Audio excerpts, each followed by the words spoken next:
Mito ou verdade? Eu trouxe aqui algumas frases do popular que eu vou falar pra vocês e eu quero saber se isso é mito, se é verdade, por quê e tudo mais.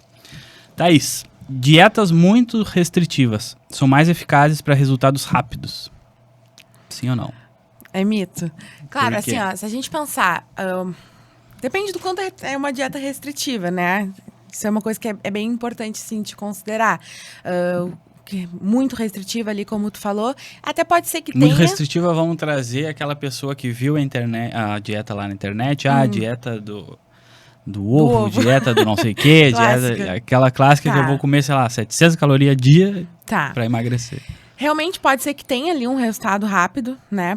Principalmente porque a maioria dessas dietas muito restritivas, ela corta totalmente o carboidrato, né? A composição química do carboidrato, carbono, hidrogênio e oxigênio. Quando a gente corta o carboidrato, a gente também vai acabar diminuindo a retenção de água, consequentemente.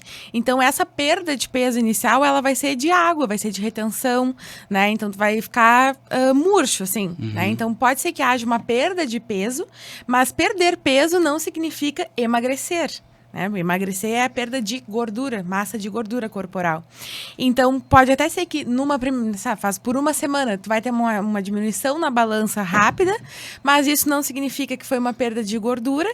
E o principal, o quanto tu vai conseguir manter isso? Sim. Né? Porque não adianta, tu pode perder ali o peso na balança rápido em uma semana, mas na semana seguinte tu vai ter um efeito rebote muito maior, né? E principalmente porque num estado de restrição assim mais severa, o nosso corpo ele entra num estado de alerta. Né, um estado de proteção. Imagina que tu precisa ir de no mínimo 1.200 calorias taxa metabólica basal para te manter vivo, né? Se passa 24 horas deitado só respirando, tu vai gastar essa quantidade mínima de energia. E aí tu tá comendo 700 por dia. Sim. O corpo vai entender, tá faltando 500, falta 500 hoje, falta 500 amanhã, vai faltar depois de amanhã. Então eu preciso me proteger, porque eu não posso permitir que falte energia pro cérebro, pro coração, para as minhas funções vitais, né? Senão a gente vai acabar morrendo. Então isso é instintivo, a gente entra em estado de proteção. E aí o que o corpo vai fazer? Ao invés de usar, porque teoricamente a gente pensa, né? Se eu tô comendo pouco e eu tenho muita gordura, eu vou começar a queimar minha gordura, lógico, né? Seria tão simples se fosse assim, né? Mas aí o que acontece? Quando a gente tá nesse estado de proteção, o corpo ele vai acabar protegendo ainda mais esse estoque de gordura, né? Porque se eu não sei quando eu vou ter em quantidade suficiente, eu não posso permitir que isso aqui que eu tenho agora seja consumido, senão eu vou ficar sem realmente, né? E aí, então, ao invés da gente perder a gordura, o efeito ele é o contrário. A gente acaba estocando mais ainda do que a gente tem, a gente não consegue mobilizar esse estoque de tecido adiposo. E o pior, né? A gente faz essa dieta restritiva aí por uma semana. Tá, tô lá perdendo peso na balança, tô indo bem.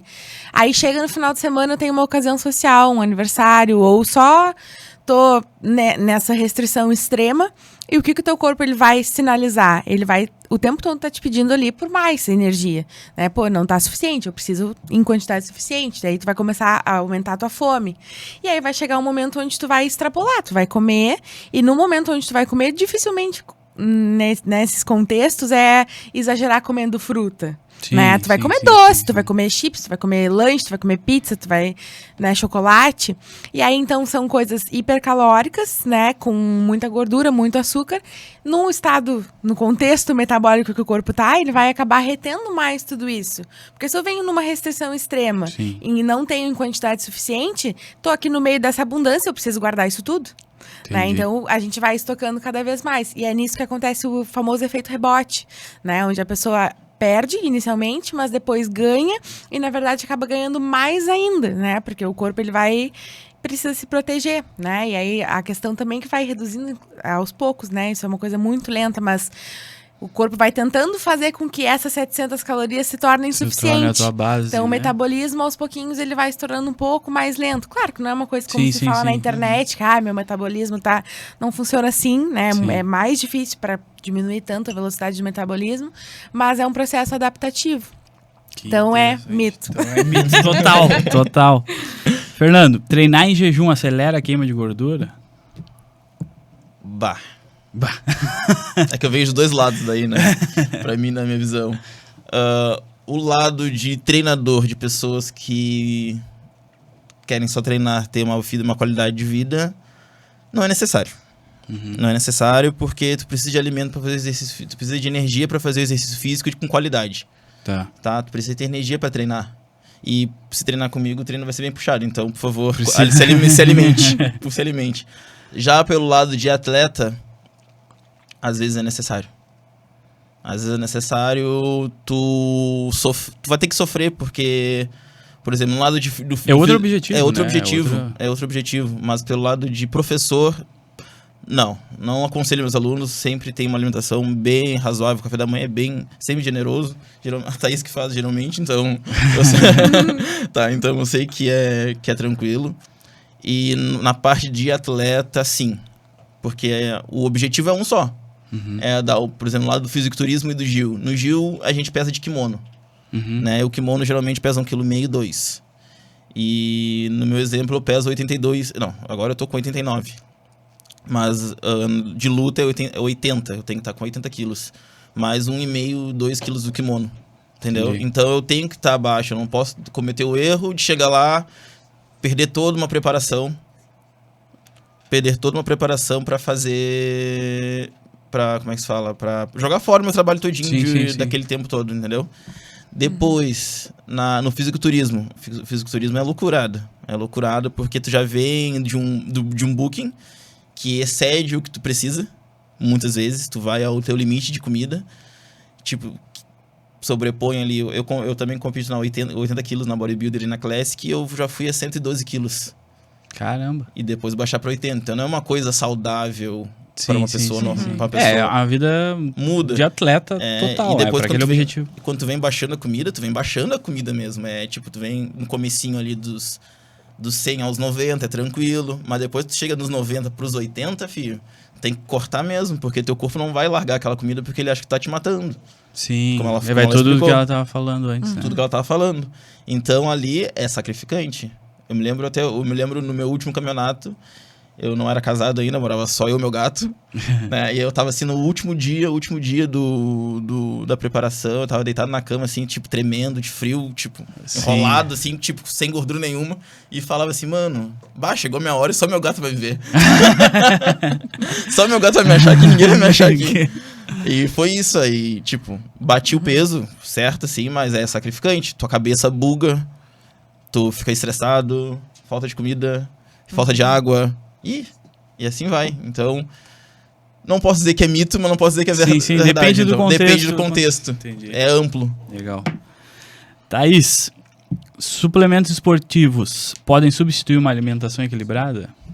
De forma alguma, mito. Tem gente que foca muito em suplementação, né? Que, tipo, é como tu falou lá do começo. Se todo mundo tivesse uma educação em saúde desde lá do colégio e tudo mais, hoje seria outra realidade, né?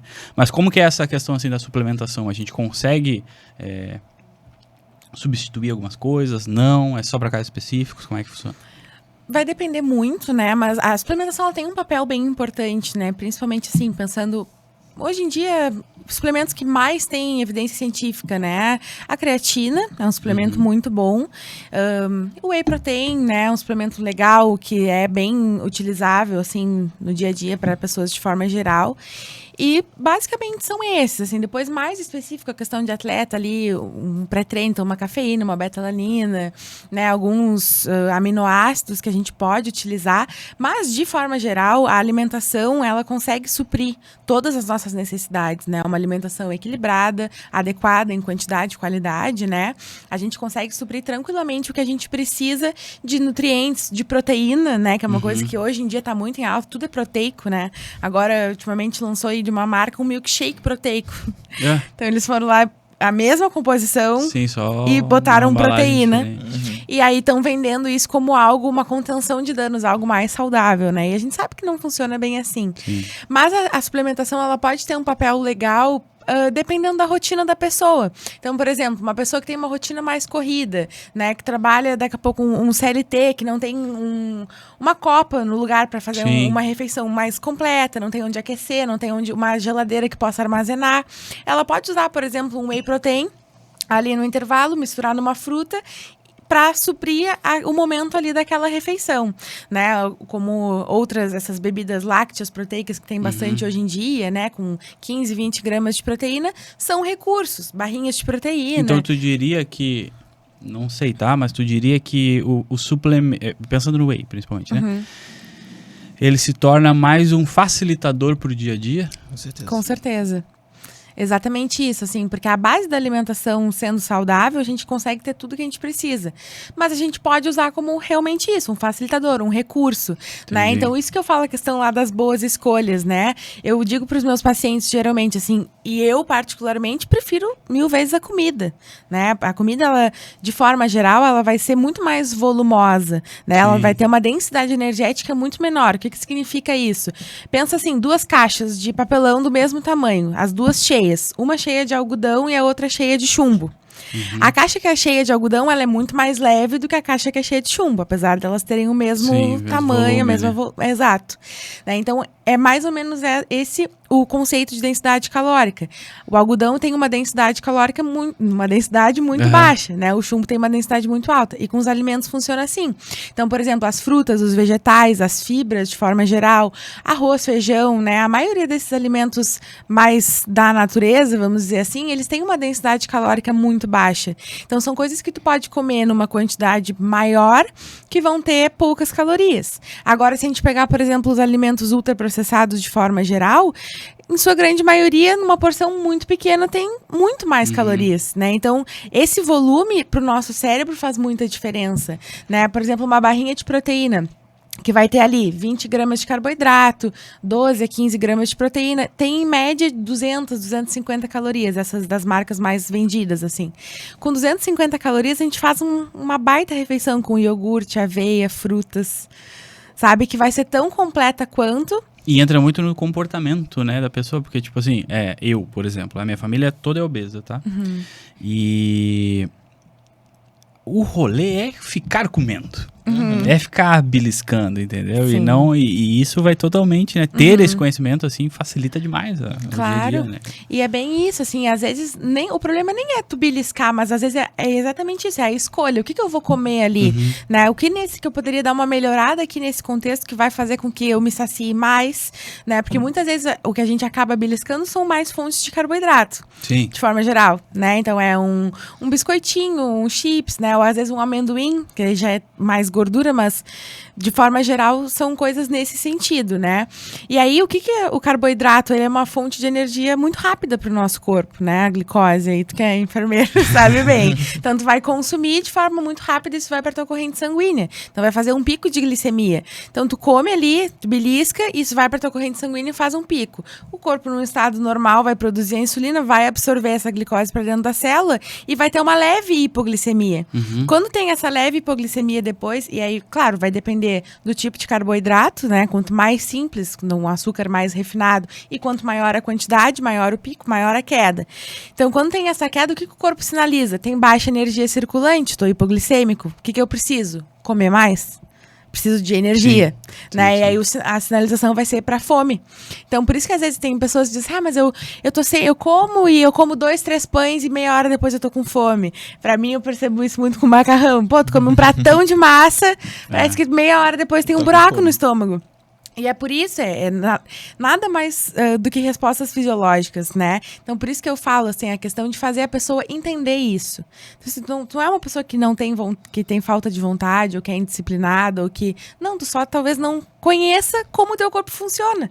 E tu entender isso é muito importante, né? Então, o que a gente faz nesse contexto? A gente pode pensar em incluir as proteínas e as fibras, que já tem uma velocidade de digestão bem mais lenta do que a do carboidrato, e isso vai mudar completamente o contexto da refeição. Então, vamos lá, o problema não é comer um pão francês, o problema é o contexto como esse pão está inserido. Se tu comer o pão sozinho, daqui a 15 minutos tu vai estar com fome ainda. Sim. Agora, se tu comer um pão com um ovo e uma fruta, com uma farinha de linhaça, ali, um mix de sementes, que são excelentes fontes de fibra, tu vai ficar 2 horas satisfeito. Vai ficar com uma saciedade muito grande. Então, essa é a ideia, assim, é pensar em como fazer escolhas melhores, né? Então, esse exemplo da beliscada, de repente... inclui frutas. Vamos beliscar aqui, a gente tá numa reunião em família. Então vamos montar um pratão de frutas. frutas picadinhas, vai beliscando as frutas. Logo em seguida isso vai passar, né? No caso, mesmo que tu vai beliscando, já é diferente, amenizando né? muito, Sim. né? E uma outra questão é a hiperpalatabilidade, né? Essas coisas, biscoitos ultraprocessados de forma geral, são muito hiperpalatáveis Sim. pela sua composição química ali. Então, isso traz um prazer, uma recompensa muito instantânea para o nosso cérebro, que não vai ser a mesma que a fruta vai trazer. Sim. Porque a fruta não tem. É a mesma de pegar e comer um chocolate e comer um pedaço de melão depois. Tipo, melão vai parecer que não tem gosto nenhum. Né? verdade. Então, quando a gente vai aprendendo a treinar o nosso paladar também para isso, né? Evitar essas coisas muito hiperpalatáveis, porque isso muda realmente a nossa percepção do sabor, né? Então são essas pequenas coisas do dia a dia que a gente vai aprendendo, né? Que a gente vai entendendo como funciona, que tu vê que não existe nada que tu não possa comer. Tudo é o contexto, como tu vai inserir isso. Né? Eu digo para as minhas pacientes às vezes, vai ter lá na reunião do trabalho de tarde, vai ter um bolo. Beleza, come o bolo, mas leva um iogurte com fruta e come junto, né? Sim. São estratégias assim que faz toda a diferença no contexto. Show, legal. Fernando, o treino de força prejudica a mobilidade e deixa o corpo mais travado. Tia, aí entra num bagulho legal. Porque eu também tinha esse pensamento quando eu achava que travava muito.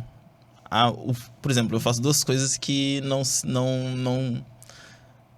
são. Uma impede a outra, que eu faço jiu-jitsu e faço treino tensionado, que é o fisiculturismo. E o fisiculturismo me encurta e o jiu-jitsu me alonga. Sim. Então, eu consegui conciliar essas duas coisas. Eu consegui fazer o meu treino de musculação não me prejudicar no jiu-jitsu. Entendeu? Então, eu acredito que o treino de força personalizado,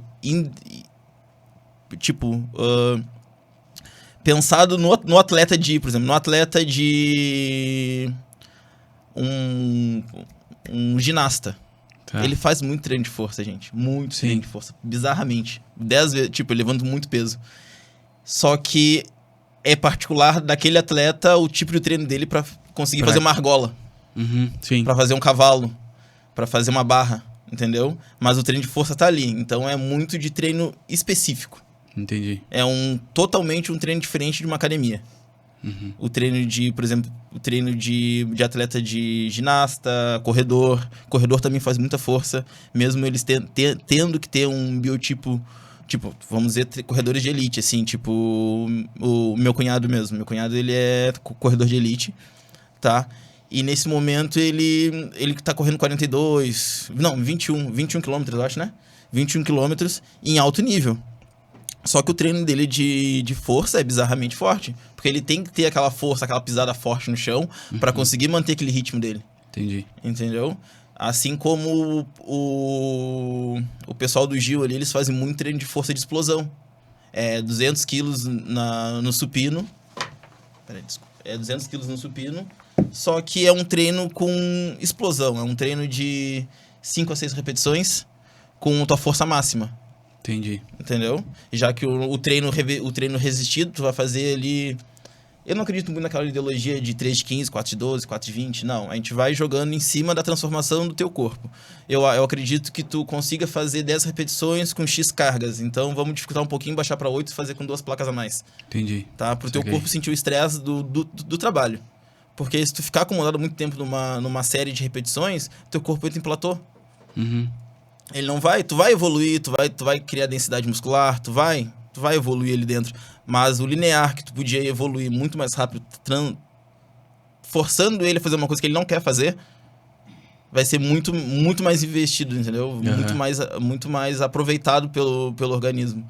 Então, eu acredito que o treino de força não prejudica a mobilidade, mas tem que ser personalizado. Não dá pra ser o treino de academia, que eu faço lá uma série de 4 exercícios de costa, 2 de bíceps e achar que eu vou arrasar no Gil daquele jeito. Não, mano, tu vai ter dificuldade, porque vai te encurtar. Então, vamos trabalhar de forma especializada, voltada pro jiu-jitsu, voltada pra corrida, voltada pro ciclismo, pra te ter um desempenho naquela área, mas com força. Entendi. Tem forças específicas que a gente precisa trabalhar. Show.